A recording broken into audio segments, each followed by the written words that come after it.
The advice and opinions expressed by the host of Autism Live and her guests are meant solely as suggestion and should not be in any way construed as child-specific advice. Any choices you make in determining your child's treatment are completely at your own discretion. Dr. Doreen Granpeesheh is the Dr. Doreen is an expert in autism. Doreen Granpeesheh. Dr. Granpeesheh. Dr. Doreen Granpeesheh. Dr. Doreen Granpeesheh is a visionary in the field of autism. Now you can ask her questions on Ask Dr. Doreen. Good morning and welcome to Ask Dr. Doreen. I'm Shannon Penrod and look who I'm here with, the fabulous Dr. Doreen Granpeesheh. We're going to be with you for the next hour and Dr. Granpeesheh is going to be answering your questions live. We have some questions that have been written in ahead of time and we'll be taking questions live because we are live right now on Facebook, YouTube, Twitter, and a bunch of other places. In just a second, our wonderful Traven is going to show you some of the places where you can watch us live, some of the places where you can watch us in podcast form. Don't forget that we do podcast.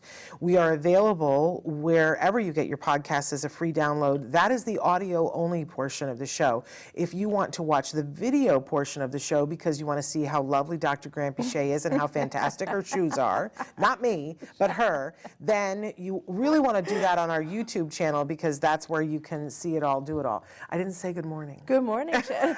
Good morning, everyone. I get off on a roll. To be here. I get off on a roll.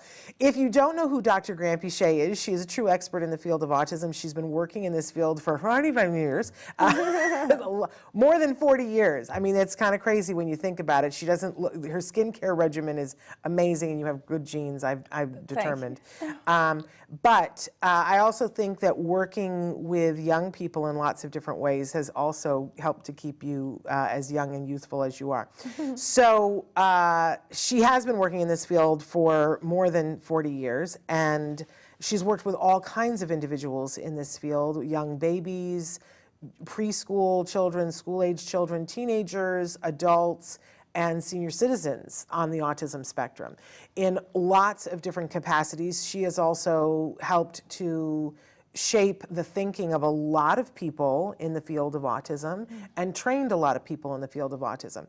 That does not mean that you, how do I want to say this? That doesn't mean she's trained everybody in the field of autism, and we do talk about ABA here and about the fact that there's really good quality ABA and that there is some stuff that's masquerading as ABA that is not good ABA. Correct. And it's really important that we empower you to know the difference between them, because as we hear from people, there are people who are getting the bad ABA. I'll share a story later on, something that somebody wrote in where it clearly defines that. And we feel that that needs to stop. The people who are torturing people in the name of ABA, that for sure needs to stop. So I just wanted to be clear about that, because I think sometimes people tune in and they go, oh, they're talking about ABA, and they assume it's the bad kind. Right, I mean, and on that note, I kind of wanted to say that in this show, we don't just talk about ABA. No. We talk about everything that you should be doing if you have a child with autism or if you are on the spectrum. These are things you should be considering, because not everything is right for everyone, but these are all different treatments. And we talk about a lot of subjects having to do with autism. Today we're talking about elopement. Yes. And, you know, wonderful of you to bring that up, because I think one of the hallmarks of what you have done in the past 40 years is you've asked the entire world to look at individuals on the spectrum as individuals on the spectrum. Right. That it's not a one-size-fits-all, and that we need to consider them as human beings, what their wants, desires, what is important to them, not be teaching them something that is just for the good of somebody else. Right. And you know, I swear I need to get the t-shirts made, but one of your favorite phrases that I love is it has to be fair. Right. And if it isn't fair, then it's wrong. Right. It has to be fair. And it's not going to be effective if it isn't fair, but it also isn't considering the human being.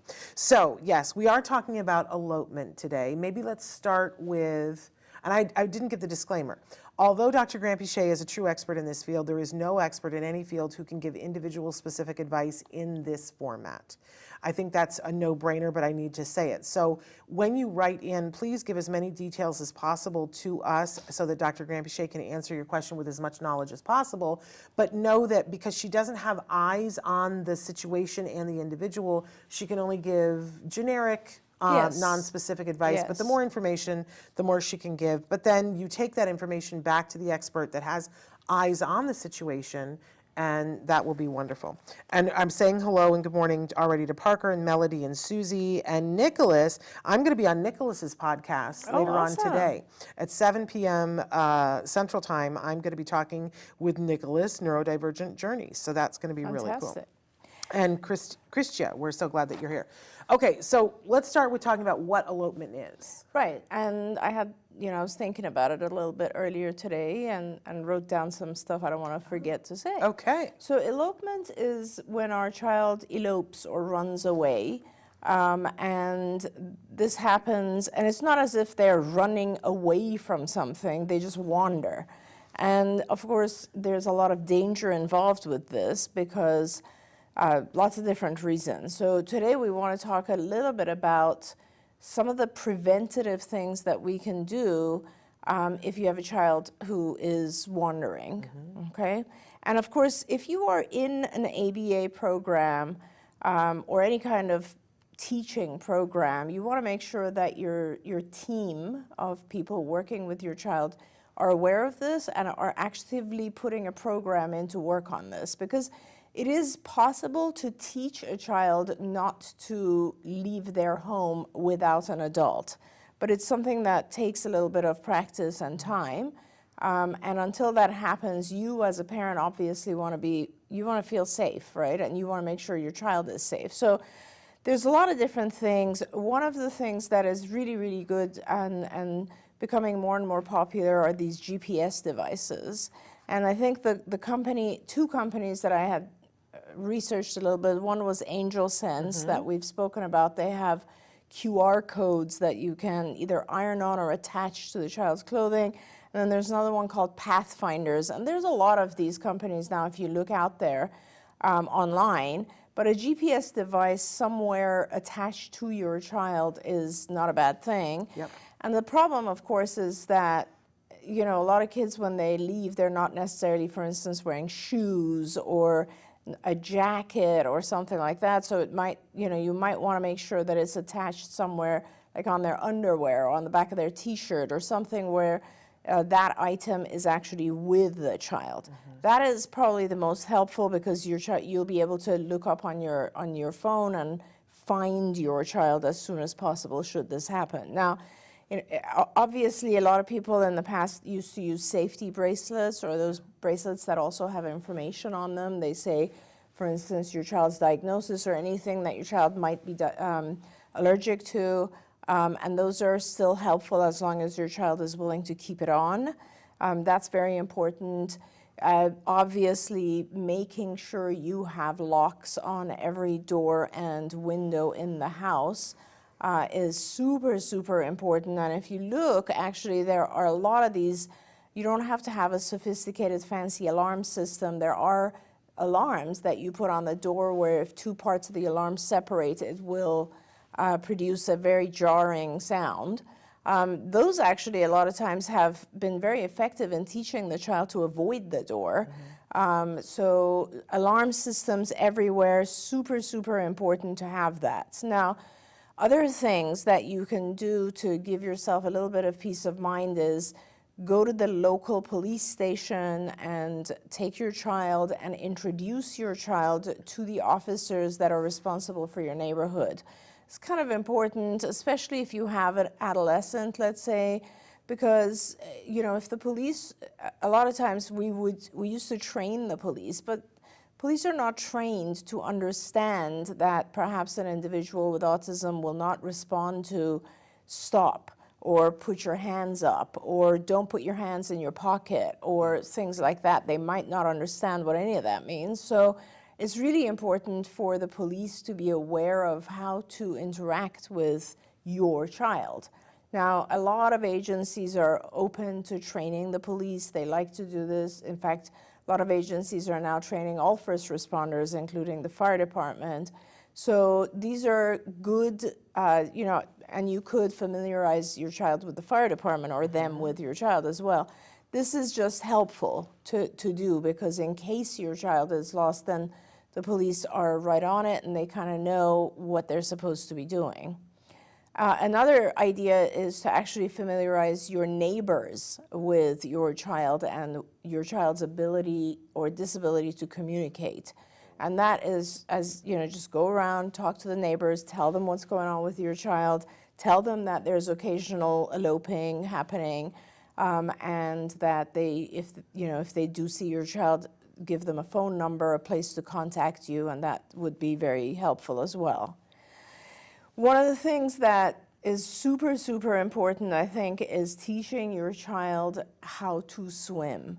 Sadly, one of the things that occurs with kids who elope is that they see bodies of water and they jump in and they don't know how to swim, and this situation can be fatal. So it is very important to try to teach your child skills that will perhaps protect them should they elope. Swimming obviously is a big one, but all safety skills, like we had a whole section of safety skills that we used to work on, including crossing the street, or cars and the danger associated with being hit by a car. All of these things, depending on your child's ability to pay attention and understand and learn those things, but these are the things that should go into your program, not just, how do I make sure my child doesn't elope, but all the safety things should they elope, like paying attention to these types of things. In fact, I knew a parent who went around the neighborhood and actually had like little markers on the posts so that if their child reached those, they'd know how to turn around and go home, type of thing. So they kind of marked their neighborhood in a way that would help their child. And another thing that I learned from the same parent was that their child always had a specific hiding spot. And to learn where those places of interest are, because if your child is not around, you definitely want to go there first and look for the child there. And then again, the last thing is, it is very possible to teach your child not to leave without having a responsible person with them. All you do is you will reinforce progressive steps to this. So that, for instance, you reinforce your child going to the door and not opening it. You reinforce your child coming to you and getting you and going to the door and then exiting together, those types of things. So it's super important that you have people working on the actual part of the teaching, part of not running away as well. Elopement's a pretty serious issue. It really is. There was a meme for a while and everybody decided it was too harsh, but there was a meme that was called Death by Autism. And because the #1 cause of death for children on the autism spectrum is drowning after eloping. Guess what the #2 is? Being hit by a car after eloping. Yeah. And I don't think that there's a single parent, autism parent out there that doesn't fear this, right? But sometimes we don't know what to do. And because there are so many prongs, all the things that you just talked about, we have to teach our child, we have to make the area safe, we have to talk to the community, we have to do all of these things. Sometimes it gets overwhelming and we feel like it's not possible to keep them safe. Right. And then people later on will say, I don't understand why autism parents are so overprotective. Because sometimes it seems like the world is so huge and that our child can fall into it in so many different ways. So I'm glad we're talking about it today. Absolutely. And remember, eloping doesn't just happen from home. No. It happens a lot of times when you're at the mall, for instance, and your child just decides to take off. So it's really important to be ready for this. In fact, our first question is about elopement from school. And of course, what we know, the famous case is Avante's case, when Avante ran out a side door in a school, and then there was a search for him, and of course, it was devastating that ultimately they found that he had drowned. And no comfort to his parents. Now there's Avante's law where the state of New York is trying to make it possible for everyone to be able to get safety devices, but that can't be the only thing. Right. So let's take a look at this first question that somebody wrote in and said, my son has eloped 3 times from his classroom. I wasn't there, so I don't know what happened. I have asked and haven't gotten good information back. I have asked how they are going to deal with it, and they have said that they are going to give him more choices, teach him how to ask for a break, and they're going to start a reward system when he doesn't elope. They go on to say, I love all of this, but should there also be a plan to keep him safe until these things kick in? Exactly. And that's verbatim what I was talking about, and that is clear that you have a behaviorist answering those questions, because those are behavioral techniques and they're effective, but they do take some time. And during that time, you better get that school. They better put locks on the doors. And I know that there's an issue with that because it's a fire hazard, right? So they need to just have the alarm systems, which we used to have on all of our clinics as well, the exit door, which is essentially if the door open, you can still open the door, but it will buzz, it'll make a big sound, and anyone, no matter where they are in the building, will hear it. Yeah. So that's a big deal. And you do need to have the GPS device. And honestly, I think it's horrendous that your school has lost him 3 times. That's just, it's unreal. Well, that speaks of incompetence because they shouldn't lose him once, but if they lose him once, that's when this plan should have been implemented. The fact that it's 3 times and we're talking about it makes me nervous. And they still haven't done anything for safety, even after 3 times. So this is really, really important. Please give them all of these ideas. For instance, you know, most schools have a security guard. You know, where's the security guard? Why isn't there someone have eyes on him at all time? You know, those are very important things. And, you know, I know this from my experience that most schools sit on a place and there is at least part of it that's fenced. Sometimes the front of the building isn't fenced so that people can come in. Now, with so many things that have gone on, sometimes it's completely fenced. But it doesn't matter if there's a fence if the gates are all open. Like there are self-closing gates and you know, asking when are the gates locked, when are they not locked, going and regularly touring the campus and seeing are they adhering to it. Like you got to do everything you can, I think. Absolutely. And I can't even imagine that we would have schools right now where there are special needs kids and there are no borders or barriers or gates or anything, you know, fences. Like that is just dangerous. So Jem was somebody who eloped, and where he went to preschool, there wasn't a gate, and we were very, very concerned about it. And while I was there volunteering one day, it was Halloween, one of the other kids eloped. And you know how we knew that he had eloped? Was that somebody from down the street brought him back to the school. Yeah. And I said, oh, do we think we need a gate now? And they put in a gate, but then the next year he went to kindergarten and moved to a different school. And I said, I want to walk the campus. I want to see the gates. I'm going to get in trouble for telling the story. Good. Let's make good trouble, right? But anyway, they were like, no. We lock the gates all the time. And of course they were open. And I said, okay, I'm going to come over and I'm going to take a tour. Because I knew I'd been watching with my binoculars. I was that parent, right? And so I said I'd meet the administrator over, and we walked the campus. And everywhere we went, the self-closing gates were propped open. Yeah. Every single gate. Yeah. And at one point, I turned to her and I said, she goes, well, obviously I see we have a problem and we're going to get this fixed. I said, here's the thing. You've met me. If it were me, I would have come earlier, walked it myself, and made sure each one of these gates was closed. Yeah. What were you thinking? And she said, well, I shouldn't admit this to you, but I did. Oh, wow. I went around and closed all of them. And they were all now open it's 10 again. minutes later, and I said, okay, now we're both in agreement. There's a problem here. She said, no, got it. And then they were on it, like white on rice. Yeah, good. That's great. But that's the kind of on it you have to be as a parent. And my son never eloped from school. He only eloped once from home. It was enough to scare the bejesus out of me. Of course. Christina Adams wrote in her book about when her son eloped once, and it's like 10 minutes that you never forget in your life. Oh my God, it's horrifying. You don't recover from it. So for anybody who has not had that, I want you to pretend for a moment that you have and do whatever you would do if you'd had that 10 minutes. Yeah, it's horrifying. Because it's the time of year. Yesterday, there was another case of a little boy who drowned after eloping. And this is the time of year that it happens. So, okay, we have another elopement question. Our 16-year-old daughter has started leaving our home at night after we've gone to bed. Oh. She's very high functioning, but has trouble with impulse control, especially around boys. How do I keep her at home? I am open to the idea of locks, but I also want to know how to get her to want to stay home. We weren't planning on a conservatorship, now I don't know. A different type of elopement. Yeah, this is a slightly different issue because there's awareness, and the child or the teen in this case, is not necessarily eloping without being aware of what's going on around them, but it's the same issue in the sense that the teen is not aware of danger. And danger comes in multiple different ways. Obviously, as Shannon said, danger can be a swimming pool when you don't know how to swim, or a car when you're not aware of cars, on the road. Or it can be, danger by going and visiting boys who have no interest in taking care of you. Yes. And that could be a dangerous situation in and of itself. So the answer really is to teach her about danger when it comes to promiscuity, not necessarily anything else. And I do agree with you, it's the same answer. You need to keep her safe.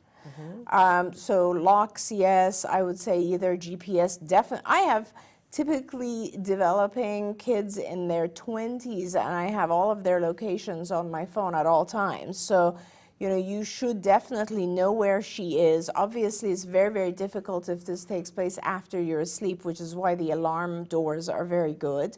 But also just sitting and talking about relationships and what a relationship really is, as opposed to just being promiscuous with boys late at night.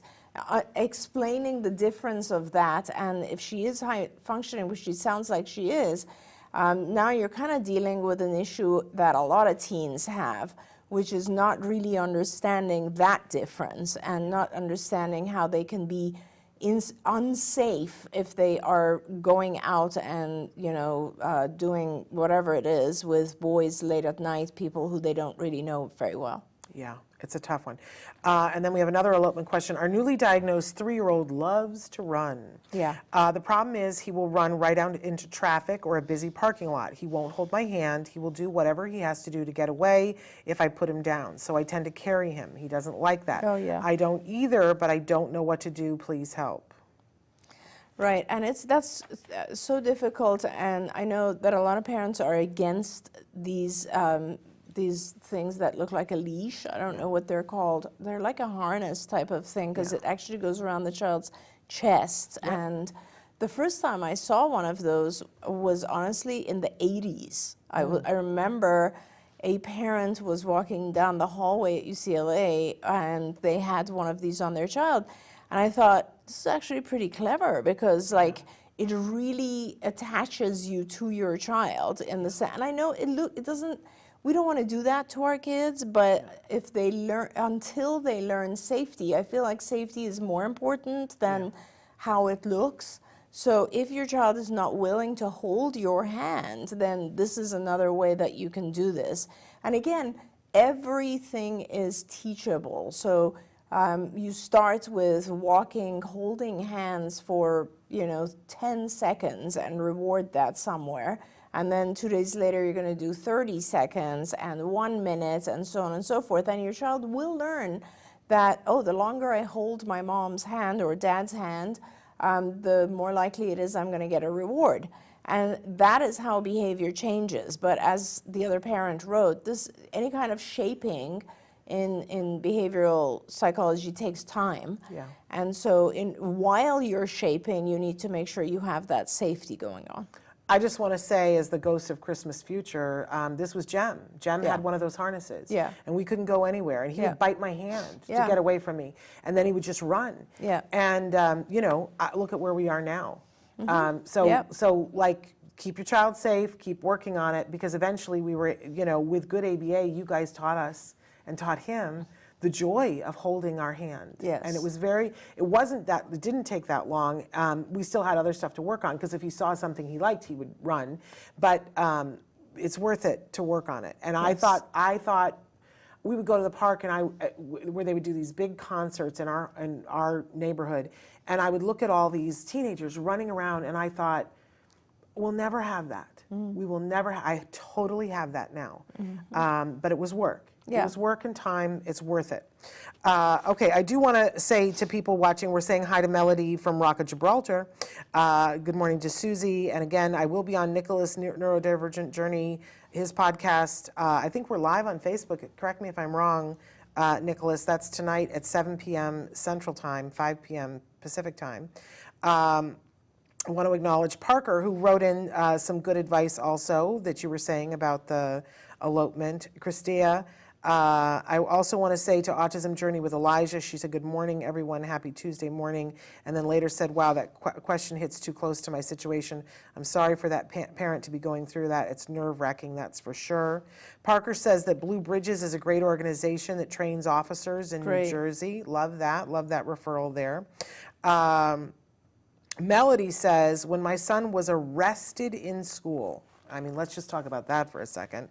Last year in September 2022, still was not diagnosed with autism and no one understood him. Plus, we have lost faith in our local police as we have severe harassment and antisocial behavior in my block where I live, and police do nothing. My son has lost trust in authorities. My son eloped once last year after a first session with a psychologist. He was on Amber Alert. Oh my gosh. Gosh, Melody. He did not have a phone and no house keys. He wandered off to the leisure center into town and ended in my dad's house the other side of town 3 hours later. It was a horrible day for me. I'm sending you a hug. I can't even imagine. Yeah, absolutely. Talk about PTSD. Joanne says, hi, Dr. Doreen and Shannon. We don't have an elopement issue, but we have a fear of strangers and still don't understand road car safety recommendations. So yeah, we don't fear strangers. Right. And there's a whole, there are lessons that very specifically teach you relationships. The lesson that I had written a long time ago was, it kind of was a visual where you would have one circle that would be the people that are the closest to you. So mom and dad, siblings, for instance. Then there would be the next circle, which is a distant family. So it'd be like cousins and so on. And you can actually produce this kind of on the wall and put pictures or names of people. And then the next I guess, circle or phase would be acquaintances. So these would be, let's say, people that are maybe friends of the parent or, people that you know. And also teachers would be in there because they're unless there's a teacher who's been with your child for many, many years, they're also in the acquaintance or, level. You also have, of course, friends of the family. So you have kind of more and more until you get to the point where you have strangers. And that's the last circle, and strangers are people we have never met before, right? Or we don't know them even if we've met them once. We don't really know much about them. And then you go back and you start talking about the different things that you would do or wouldn't do with each of those levels. So it's kind of like, if a friend comes and says, hey, let's go to the other room. If it's one of the close friends of the family, maybe that's okay to do, but if it's an acquaintance, what would you do? You would go ask a parent, is it okay for me to go out with this person? If it's a stranger, you don't even talk to them. So you have, and each family has different rules, but now you've identified for your child the different levels of relationship. I think we used to call it levels of friendship, Yes. this lesson. And you can throw all kinds of stuff into those phases and different types of behaviors that you would have with each level. And so that's kind of one way that we approached it, which was how to, you don't want your child to be fearful of strangers, but you want them to be apprehensive, I guess is the word. You want them to realize that they're not supposed to interact with a stranger without you there. Think about the rules, right? So are they allowed to interact with a stranger if you're there? If a teacher that they know very well is there? If a cousin is there? Think about those rules because our kids are very rule governed and you need to give them rules and then they will learn those rules and over time it then becomes kind of the lines on this kind of a situation are pretty blurry, right? Like for instance, sometimes what was it I was reading about this? It was like a story about a child where the parent had said, you never talk to strangers. And This then, is what we talked about last week yes, on the show. Yes. What was it again? Do you remember? So it was Rosie O'Donnell. That's right. That That's Rosie right. O'Donnell, That's exactly right. She was at her door because she was in New York City and they had a doorman. Yes. And so, the doorman said hello to her son, whose name is Parker, oddly enough, And then she was like, talk to him. Why did you not Yes. respond? And he was like, you told me not to say hello to strangers. Yes, exactly. And she was exactly. like, oh, this is this whole, and she talked about it on her show, this is this whole that we teach them this black and white rule, don't That's talk to right. strangers. That's and then right. we tell them, why didn't you say hello to the cashier Right. at Walmart? Right, exactly. And so you have to be very careful about whatever rule you're putting in place. Yeah. I don't talk to strangers unless I am there, or unless Dad is there, or whatever it is that your particular family desires. And then, of course, you explain and you explain. But it is difficult because a lot of times our kids don't have the ability to understand all of that, right? So you kind of have to define for them what a stranger actually is. It's someone you've never seen before, or you've never talked to, or, you know, those types of things. I It's loved tough. this lesson when we were working on this because we called them therapists, our behavior technicians would language it right there in front of the people, and then I started doing that. Yep. So we would be someplace, and we would walk up in Disneyland. There would be the ride operator person, and I would say to Jem, is this person a stranger? And he would go, yes. And I would say, are you allowed to talk to them? And he'd say, yes, because you're here. And I said, but if he asks you to get into his car, can you go with him? No. And we would do it right there with the person. Exactly. And the person would be like, hello. What did I do? Why am I this But kid? then they would kind of get into Yeah, it. yeah. And then we yeah. would add in other lessons. That's when he learned what's their name and how do we know that they're a worker here. Right, right. Could you ask them for help if you needed it? Right. Like we would just tag on to, like glom onto all of it and do that Exactly. in front of them. You know, just as you were describing this, I remembered another video we had done a long time ago with Elopement, and I just I had forgotten to say, make sure your children know your address and their phone number, right? yes. Because one of the things that happens when a child elopes is somebody will ask them, what's your phone number? What's your address? What's your mom's name? That kind of stuff. And the child doesn't have their basic information, their own name, full name, their parents' name, and so on, so that you can always do that. You guys always taught us that he should, if he's lost someplace, to find a mom with a kid and go ask her for help. Right, right. I loved that. Yeah. And the rationale was that usually if it's a mom with a kid, they're going to be Safer and they're take gonna care be of you. kind and considerate because they don't want their kid to be Right. missing. But that was what you guys taught my son. Yeah. And so, those are good rules. Great, great, great rules. So, Yohani also wrote that the thing about road and car safety, and that in itself also is a lesson. You can teach that through your ABA team, or we had actually developed a game on Camp Discovery, and I don't know, it might still be accessible if you go on the app program and find games, and it's called Camp Discovery, and there was one particularly for teaching the child road safety or crossing the street. There's also another one that's done by Florio, which is a VR, virtual reality company, and they specifically have a VR program for crossing the street again and road safety. So amazing, because you can never work too much on that stuff. Parker has written in with something about elopement, but the other kind of elopement. He wanted to give us an update about the wedding that he wasn't invited to. We thought it was just a bachelor party or whatever, but it turns out that it was actually an elopement. So it was the actual wedding, the other kind of elopement, and reception, not a shower. Not only were none of our cousins invited, but my mom wasn't invited. There you Our go. aunt and uncle, and well, no, it gets worse. Aunt and uncle in Mesa, Arizona weren't invited. We got into a huge argument, and as of last Friday, we're no longer in speaking terms. Oh, no. And that Parker says, I called him a liar and a deceiver and a con artist and told him openly, I hope he gets a divorce. His my brother gosh. is getting married next year, and I'm worried that this will boil over then, and my family therapist appointment got postponed until next month. Please help me and my family. Wanted to add more info, but my question last week, that's all. But, it's hard because sometimes our feelings get hurt and we get angry and we say things. Mm-hmm. But now we see where we're at, that the whole family is like ripped apart, and I'm sure, Parker, that you're having some feelings about that. yeah.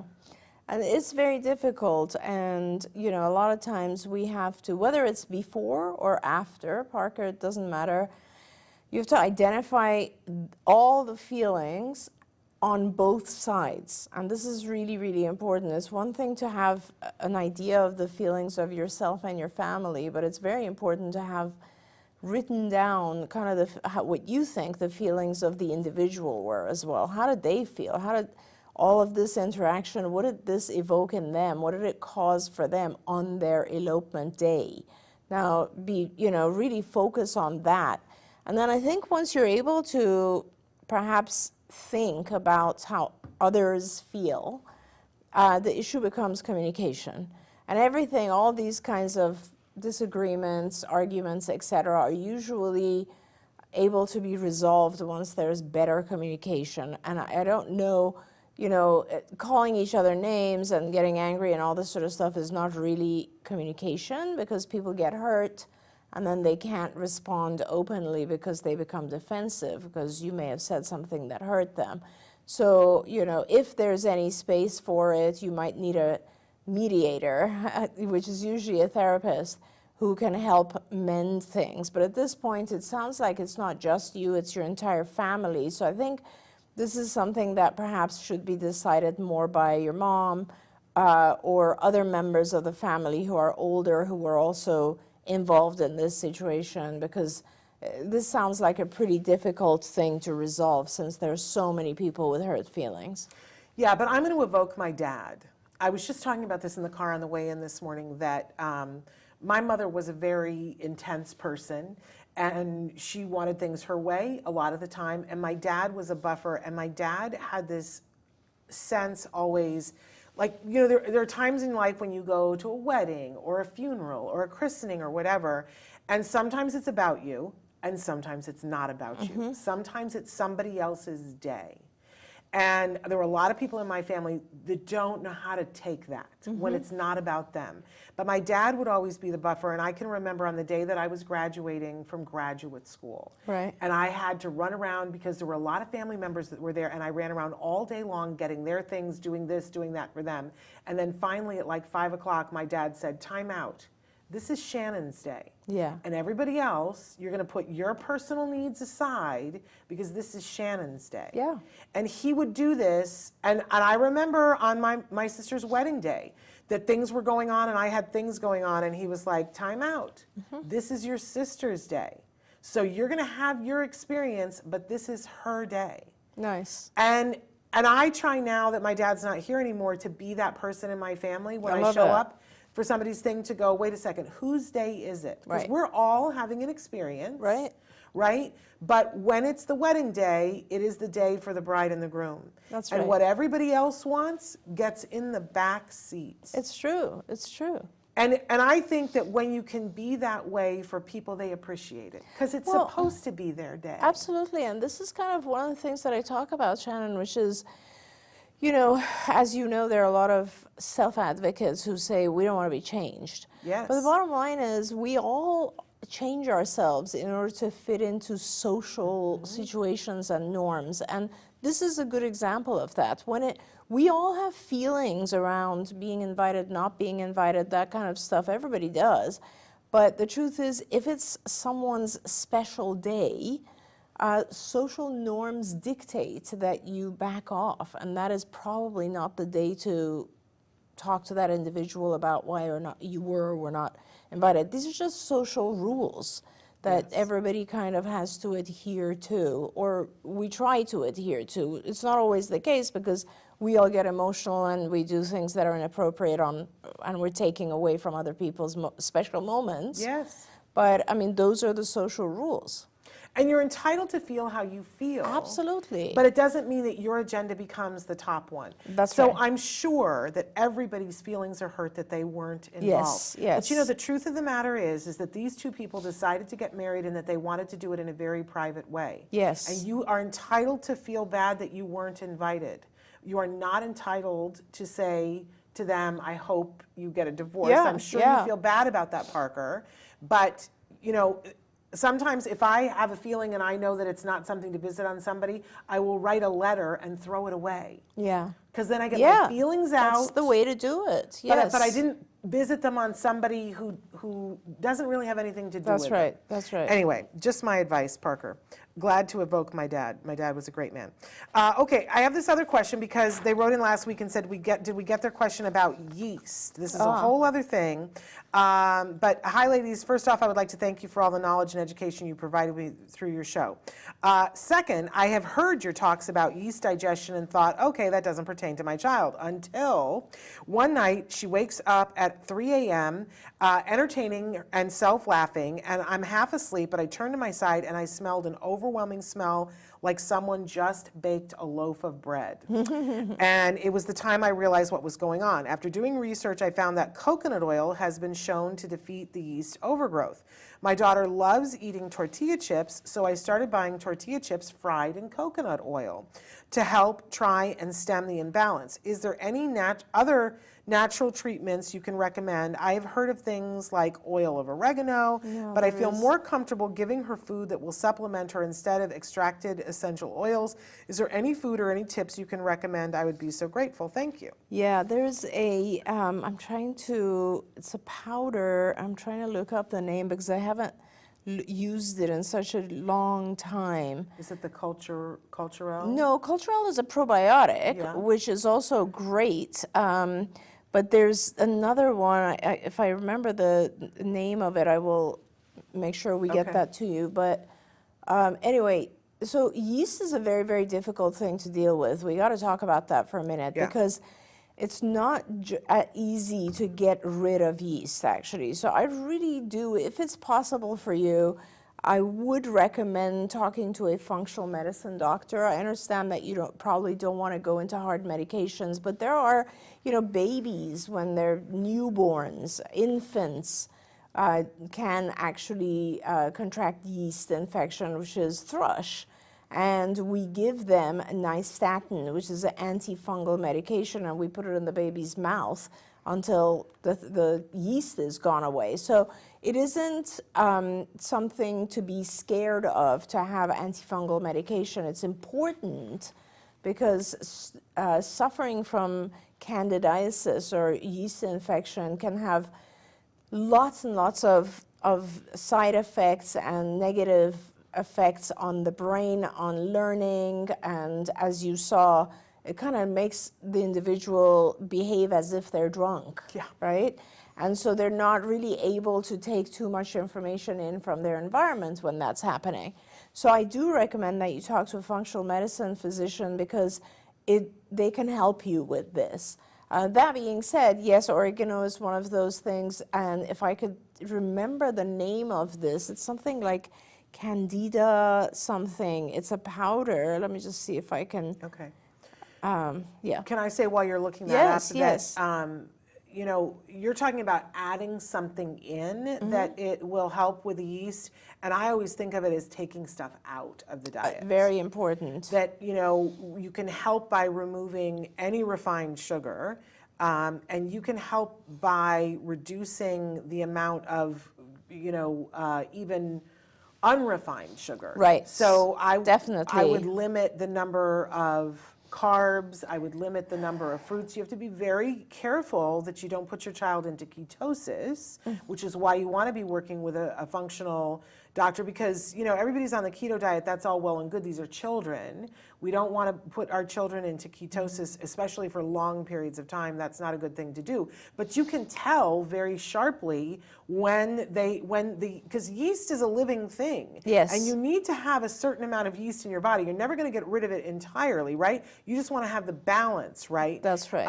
And when the balance is wrong and you're to the yeast side, you're going to smell that brandy smell or the baked bread, that kind of smell. If you're on the other side, you get really horrible bad breath. Yes. I mean, it smells like trash. And if you're there, then okay, it's okay to start putting more carbs back in. So, we eliminated like any dried fruit because that's just pure sugar that will go into Candida. We eliminated potatoes for a period of time. Yeah. We even limited brown rice and fresh fruit. And of course, primarily gluten. Oh my gosh, we had already gotten rid of gluten when we did the yeast thing. And it took a while, and I'll tell you that you can tell that it's working because your child will get more drunk and you go, clearly this isn't working, but that's what they call die-off. Yeah. And when you start to see them go really drunk, you go, okay, it's working, because the yeast, just like the bowl in the bread when you're raising the bread, it tries to expand to survive. That's right. That's exactly right. And actually, you mentioned it's all about balance, and this company that has a lot of these candida elimination products is actually called Balance One. Oh, there we go. So you can look up balance1.com. It's very naturopathic. It's just things like olive leaf extract I wanna try and that. garlic extract and all of these types of things. One of the things I saw on their list is berberine, which is, you know, I'm looking at some of these things, and I know because I've tried them myself, they can be harsh. So I just want to say again, a lot of this type of dealing with yeast is not as easy as you'd think, and it would be very good if you had a functional medicine physician working with you. Absolutely. Okay, I want to, Anne had written to us from the Philippines and said that God has led me to your channel. My son was diagnosed with autism last October 30th, and I believe that he is 2.5 at this point, but she started getting as much therapy as she could. That means 1 hour of ABA in the Philippines, 2 hours of OT, and 10 hours of play therapy. And she says they've been doing this for 7 months with no significant progress, which is no shock. That's what the studies show. Yes. But she's really concerned because she can't get more. She said, I'm proactively talking to his OT, ABA, and play therapies and verbalizing concerns on why he isn't making more progress, but they're telling me that he's still young. He's 2 years and 7 months. I'm worried that with this approach, he could never be as functional as I want him to be. I think we can both agree that's a reasonable fear. She says, please help. What materials should I watch online to start doing ABA and OT on my own at home when I don't have work while continuing his therapies in the center?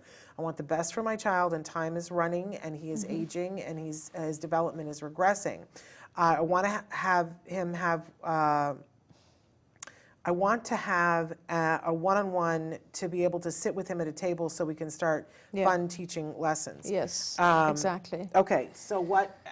And this is why, I mean, so I would not even be trying to hire trained individuals at this point. I would hire all of you have play therapists. I don't know what their technique is. I'm not sure how much they're getting paid. But what you're looking for is, you know, young people, I would say maybe people who have finished high school, who are willing to learn, and you will put them in front of a computer and you will sign them up to learn how to become a registered behavior technician, an RBT.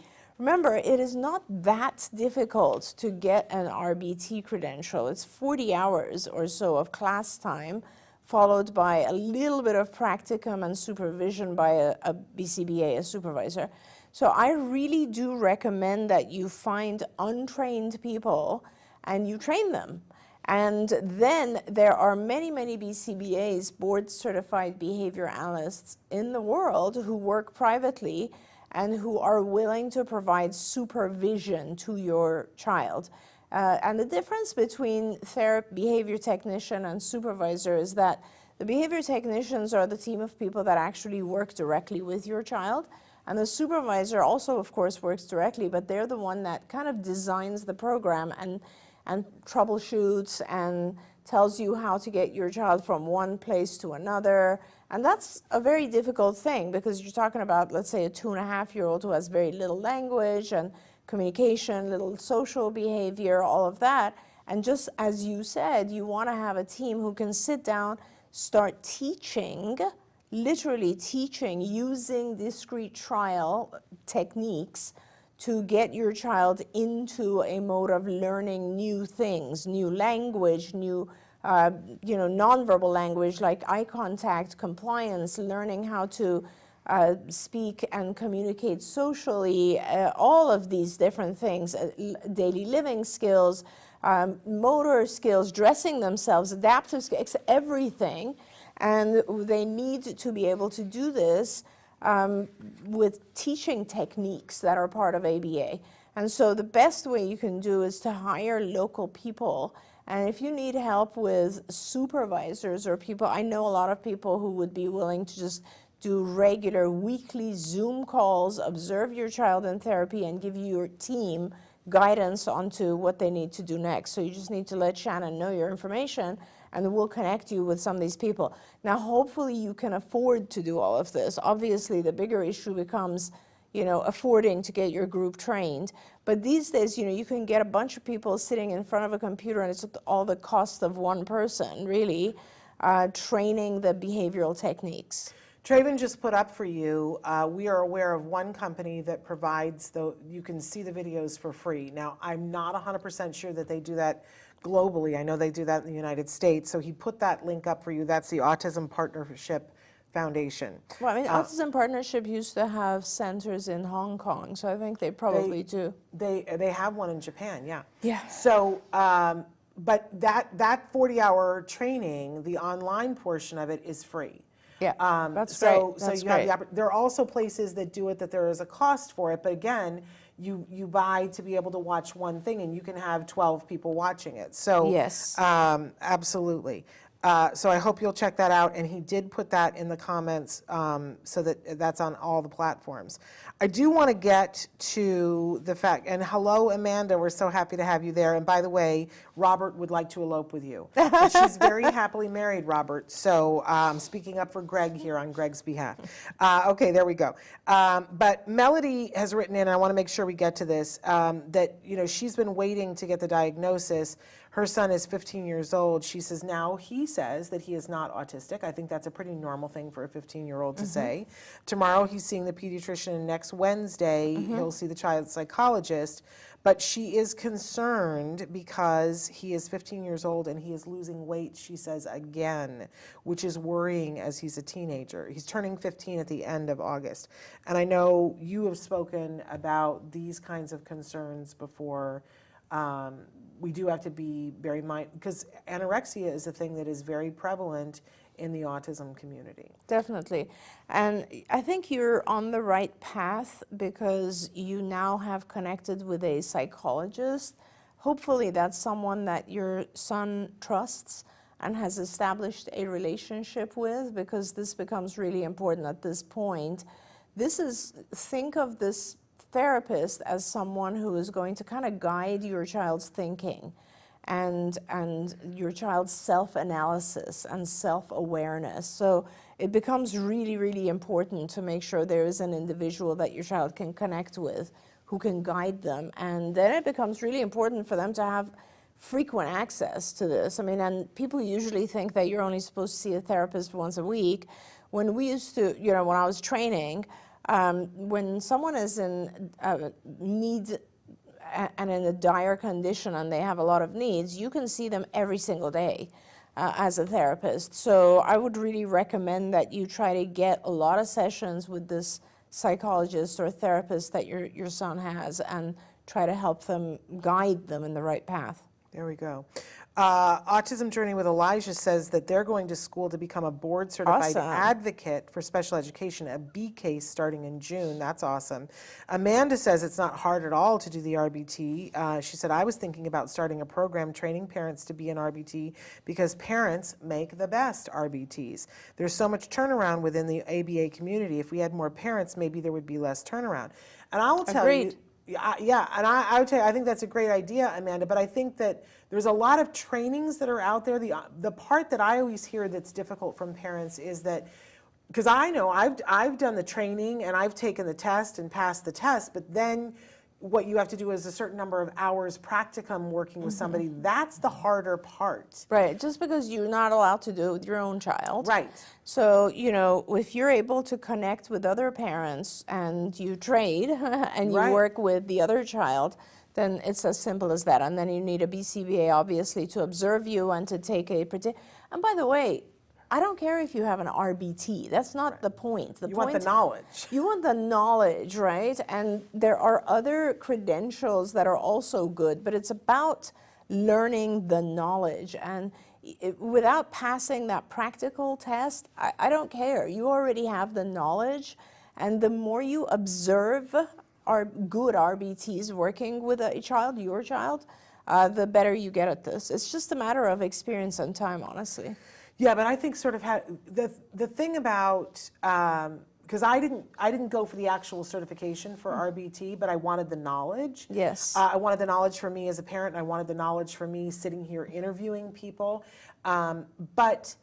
But I do think that there are parents out there who go, you know, if I'm going to take all this time and do this, why not have the certification? Because there is a shortage of RBTs and people who can't get therapy because they don't have an RBT. Right. I sort of think that an RBT co-op, like It's if you had a great idea, if you had a group honestly. of parents who all became RBTs and you had one BCBA who oversaw all of you and you could all end up, I mean, it'd be a way Absolutely. of making sure your kid got services. I think it's brilliant. Okay. I go just ahead. saw Melody had written Yeah. back that the child psychiatrist comes every 4 months. So that's not enough, and that's fine. I mean, that's good because you want your psychiatrist to be able to observe and evaluate in person if possible. But when you have a psychologist or a therapist, so that person can do Zoom sessions. They Yes. do not need to be there in person. In fact, after COVID, the vast majority of psychology by far occurs on the phone in Zoom. And psychiatrists are also wonderful, and they are specializing in the provision of medications and biomedical interventions. Psychologists are the ones that do all the talk therapies, which seem to be very, very important for your child right now. So I think you need both. You need a psychiatrist and a psychologist, and that is, as I said, it just will provide more contact. And because you have a cannot do Zoom, find someone else, because there's, thousands of psychologists out there who do Zoom. And I would suggest you try to search for a young male, because it sounds like that might be someone who would bond better. There we go. I don't want to miss comment. She said, hello, my faves, and you're a fave as well. 12-year-old's inhibition is bad. He will say something bad, but when you ask, he says, like, how did you hear? He thinks he didn't say it. Also, from our experience, is it true that when kids reach their second term of life, they regress? This is what the neurologist said, and love you both. No, that's not true at all. There is no phase where all kids regress. There are phases where some children will forget some skills and then they will recover them. There are phases where some of the skills that they learned are kind of put on hold. This is a working memory issue. So it's sort of, with us, when we learn something new, our working memory allows us to adjust prior learning so that the new information fits in. A lot of our kids struggle with that, and when they learn something new, it might conflict with something they learned in the past, and they're not very good at figuring out how those two conflicting facts might fit together. So the thing from the past might kind of be put on hold for a while until they're able to acclimate the two together. So don't worry, there's not going to be like a phase of regression. Just keep your eye on what's happening with your child. Every child is different, and no neurologist should be saying there's a second phase term of life. I have no idea what that means. I've worked with kids of all ages, as Shannon said, and I've not seen that at all. So I definitely would not worry about that. That's a BS thing that has gone around for a lot of years, that I remember when school was trying to talk me into doing school instead of doing ABA at home. Yeah. Because that's all we had, and they said, oh, and I quoted the Lovas study, and Yeah. I said, why wouldn't I do that when it's been shown to be effective? Right. And they said, oh, but you didn't see that later on they regress. Right. All of those kids regressed. And I was like, where's that study? Where do you have, though they did, they all regressed, And which is BS. Oh, so what's really fascinating, you were just at Autism Partnerships. Yes. And of course, John McCacken, who is at Autism Partnership, did a follow-up study with those kids and showed that they did not regress There we at an go. age of 11. Yeah, so that was There we go. The study exists that they don't regress. But people will tell you anything to manipulate you. Yes. And I hate that. So now you know, don't listen to everything that person says. I do want to say, Sarah Celery says, what about having the resources, but the child has no desire to learn? So that's a fantastic question. I'm so glad you asked it, because the entire premise of any kind of teaching, honestly, not just the ABA, but any kind of teaching, has to do with reinforcers, rewards. Everything we do in life is because we expect some form of reward from it. Whether we go to work because we want to get money to eat, or we go to school because we want our parents to be happy with us learning new things, or we pick up a language lesson because we think it'll be cool if we can fluently communicate in that. Everything is based on reward. So put aside the resources, do what's called a reinforcement inventory. I bet you these days, if you just Google reinforcement inventory, a bunch of samples will pop up. But it's like a long list, like 3-4 pages of possible things that are rewarding to your child. They could be anything from activities to people they want to hang out with, to food, to tangible items like, toys, games, or whatever, to being able to avoid a situation, there's a million different things that can be rewarding. Make that list, use those items to motivate your child to actually want to learn. Without reinforcement, like sometimes I'll meet a family and they'll say, he doesn't like anything. There's nothing that motivates him. And I always say, well, if we can't find anything that motivates him, we got to pack it in and go home, because you're not forcing anyone to learn. Yeah. And everyone has reinforcers, everyone. So you just have to identify what they are. And I always want to, I wish I could take, there were 3 technicians that if I could just take a video of them, what I'd like to do is bring them to your house so that you could see how they make children all of a sudden fall in love with learning. I'd like to name them. Yeah. Amy Fuentes Garcia could make anything fun. Absolutely. She was like Mary Poppins. She would show up at the door and make it happen. Peter Farrig always made everything 68 kinds of fun. And CJ Miyake. Oh my gosh, he can make anything a game that's awesome. and fun. And if you could watch these people work with a child for 5 minutes, you would go, oh, head cracked open, wig blown, I got it. Yes. Right? You just go, oh, I've been looking at this entirely wrong. Right. It has to be a clown car of fun. Yep. And if it is, they do want to learn. Yeah. And so you got to get the right people. Get the right people. Okay. All right, we are out of time, unfortunately, but much love to all of you. We've got a great show tomorrow. We have a wonderful Dr. Levy, I can't think what her first name is, I apologize, is going to be with us, and she works on tutoring online individuals who are on the spectrum. That is fantastic. Which is amazing, because a lot of us are going into summer going, okay, I want to catch up on some stuff. I think you're going to like what she has to say about how she's making that happen. And then we also have a wonderful self-advocate who's going to be with us talking about an upcoming performance from Spectrum Laboratories. Then Thursday, you're not going to want to miss this, we're doing Let's Talk Movies live. We almost never do that live, but we've started doing them live occasionally. So we're doing that live. We're going to talk about Cocaine Bear. You're going to want to be there. But there's also a bunch of other things, like if you haven't seen the movie Champions, which has a cast. We've had 2 of the cast members on the show. Nice. Woody Harrelson is coaching a basketball team of. Oh, I've heard of it, of course. Oh my gosh, you're gonna love the conversation, plus a bunch of other things that we're gonna talk about as well. So that would be Thursday, and then Stories from the Spectrum on Friday. So stay tuned. Busy week. Very busy week. All right. Until then, give your kiddos a hug from me and one for you too. Bye-bye for now. Bye, everyone.